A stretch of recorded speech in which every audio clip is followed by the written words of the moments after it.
Il lance des sorts sans incantation et son niveau en escrime dépasse tout ce qu'un humain pourrait imaginer. Craignant que son talent n'attire l'attention du royaume et devienne une menace, son père décide qu'il ne pourra pas quitter la maison avant sa majorité. Il engage néanmoins 2 professeurs pour l'encadrer. Mais trop stressé lors de leur arrivée, le garçon trébuche et tombe directement dans leurs bras, créant une scène aussi embarrassante qu'adorable. Les 2 enseignantes se présentent ensuite à son domicile. L'une s'appelle Mii, l'autre Nina, l'une enseigne l'escrime, l'autre la magie. Elles emmènent aussitôt le garçon dans la cour.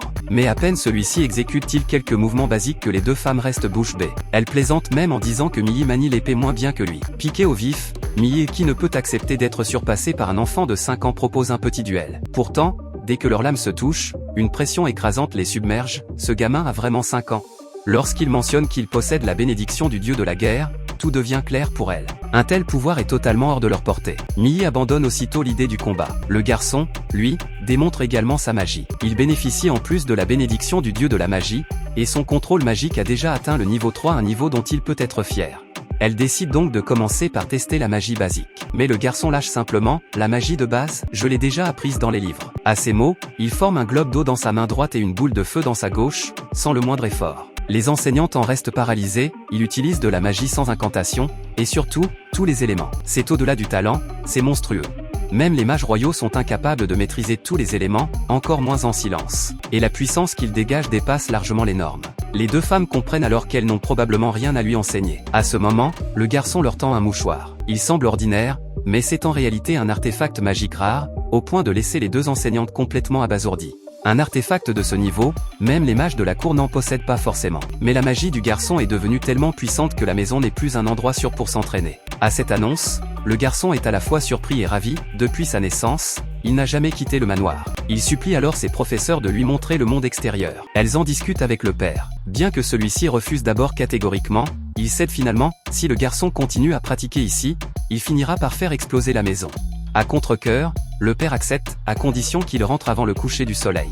C'est ainsi que le garçon quitte pour la première fois la demeure, et découvre enfin le monde extérieur de sa nouvelle vie. Peu après, ils arrivent dans une vaste clairière. Mii prévoit d'y enseigner la manière correcte de lancer un sort. La cible du garçon, un énorme rocher en face d'eux.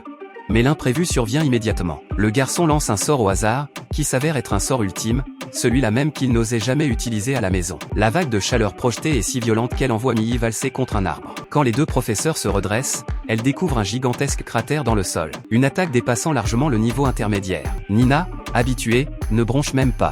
Mii, elle, n'en revient pas. Un sort aussi puissant devrait normalement vider toutes les réserves de magie. Mais le garçon reste parfaitement calme, comme s'il venait de faire une promenade. Sa magie est littéralement insondable. Soudain, un bruit sort des buissons. Les 2 enseignantes se crispent, pour finalement voir apparaître une créature magique.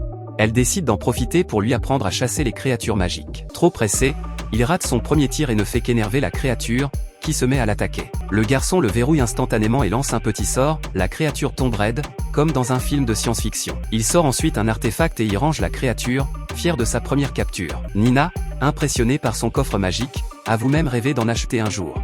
Comme il reste encore du temps, les 2 enseignantes lui montrent une autre technique, la détection des créatures environnantes. Mii active un sort de perception, le paysage se transforme en une sorte de radar, révélant 3 créatures situées à plus de 300 km. Puis elle demande au garçon d'essayer. Il ferme les yeux, étend calmement sa magie et murmure « Montrez-moi les ennemis proches ».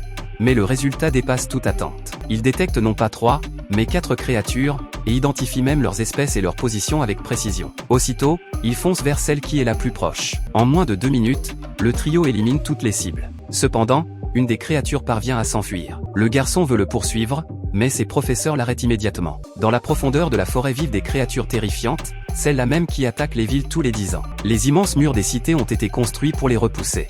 Après ces révélations, le garçon est à la fois terrifié et excité, émerveillé par la grandeur et les dangers du monde extérieur.